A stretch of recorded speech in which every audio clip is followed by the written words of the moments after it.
Hi అండి. అందరికీ నమస్కారం. Welcome to my channel. ఈ వీడియోలో ఏపీ ప్రభుత్వ ఉద్యోగులకు మరియు పెన్షనర్లకు సంక్రాంతి కానుకగా డీఏ ప్రకటన. పూర్తి వివరాలేంటో వీడియోలో తెలుసుకుందాం. వీడియో ఎక్కడే కానీ స్కిప్ చేయకుండా ఎండ్ వరకు చూసేయండి. అప్పుడు ఇన్ఫర్మేషన్ పూర్తిగా అర్థమవుతుంది. అలాగే వీడియో చూస్తున్న ప్రతి ఒక్కరు వీడియోకి లైక్ చేయండి ఫ్రెండ్స్. ఈ వీడియోని తోటి ఉద్యోగ పెన్షన్ మిత్రులతో అయితే షేర్ చేయండి. కొత్తగా మన ఛానల్ చూస్తున్నవారు ఇంకా ఎవరైనా సబ్స్క్రైబ్ చేసుకోకుంటే వెంటనే మన ఛానల్ అయితే సబ్స్క్రైబ్ చేసుకోండి. సో దీని ద్వారా నేను చేసే లేటెస్ట్ వీడియోస్ అన్నీ మీ వరకు రీచ్ అవుతాయి. ఇక ఆలస్యం చేయకుండా వివరాల్లోకి అయితే వెళ్ళిపోదాము. ఫ్రెండ్స్ ఇక విషయానికి వచ్చినట్లయితే ఆంధ్రప్రదేశ్ ప్రభుత్వం ప్రభుత్వ ఉద్యోగుల సంక్షేమంపై మరోసారి తన చిత్తశుద్ధిని చాటుకుంది.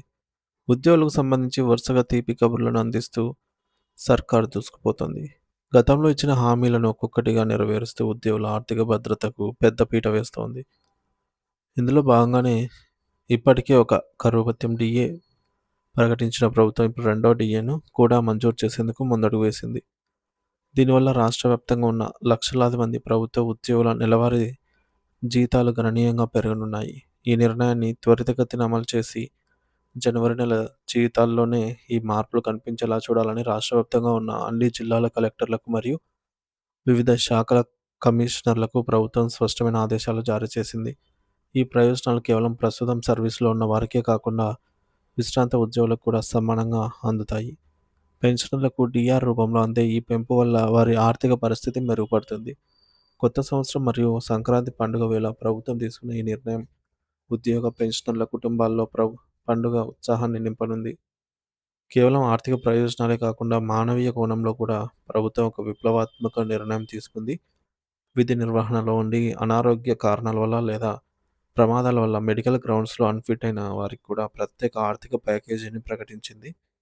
అన్ఫిట్ సర్టిఫికేట్ పొంది స్వచ్ఛంద పదవీ విరమణ వీఆర్ఎస్ చేయాలనుకునే ఉద్యోగులకు అదనపు మానిటరీ ప్రయోజనాలను అందించనుంది.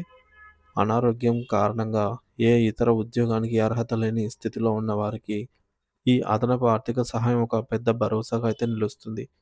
ముఖ్యంగా ఏపీఎస్ఆర్టీసీలో పనిచేస్తున్న వేలాది మంది ఉద్యోగులకు ఈ నిర్ణయం ఒక వరంలా మారనుంది. వృద్ధాప్యం లేదా తీవ్ర అనారోగ్యంతో అన్ఫిట్ అయినటువంటి అనేక మంది ఆర్టీసీ సిబ్బందికి ఈ నగదు ప్రయోజనం నేరుగా చేకూరనుంది.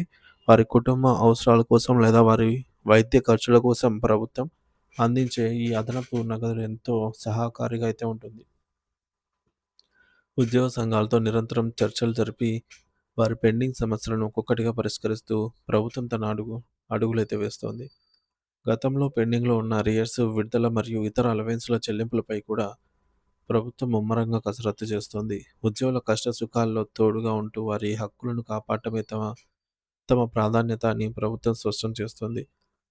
నూతన సంవత్సరంలోకి అడుగుపెడుతున్న తరుణంలో ఇలాంటి వరుస తీపి కబుర్లు రావటం పట్ల ఉద్యోగ వర్గాల్లో హర్షం వ్యక్తమవుతోంది. భవిష్యత్తులో మరిన్ని పెండింగ్ బిల్లులు కూడా క్లియర్ అయ్యే అవకాశం ఉండడంతో అటు ఉద్యోగులు ఇటు పెన్షనర్లు సానుకూలంగా అయితే స్పందిస్తున్నారు. సో మనకు ఇంకా జూలై 2024, జనవరి 2025, జూలై 2025కు సంబంధించి డీఏలు పెండింగ్‌లో ఉన్నాయి. మరొక కొద్ది రోజుల్లో జనవరి 2026 డీఏ కూడా పెండింగ్‌లోకి అయితే వస్తుందన్నమాట. సో, ఆల్రెడీ 3 పెండింగ్‌లో ఉన్నాయి. మరి 2 రోజుల్లో ఇంకొకటి పెండింగ్‌లోకి వస్తుంది. కాబట్టి ఈ సందర్భంగా ఒక డీఏ అయితే ప్రకటించాలని ప్రభుత్వం అయితే భావిస్తోంది ఫ్రెండ్స్. సో, మరి డీఏలకు సంబంధించిన అప్డేట్స్ ఎప్పటికప్పుడు తాజా సమాచారాన్ని అయితే మన ఛానల్ ద్వారా అందిస్తాను. ఎవరైనా సబ్స్క్రైబ్ చేసుకోకపోతే మన ఛానల్ సబ్స్క్రైబ్ చేసుకోండి. Thank you for watching this video.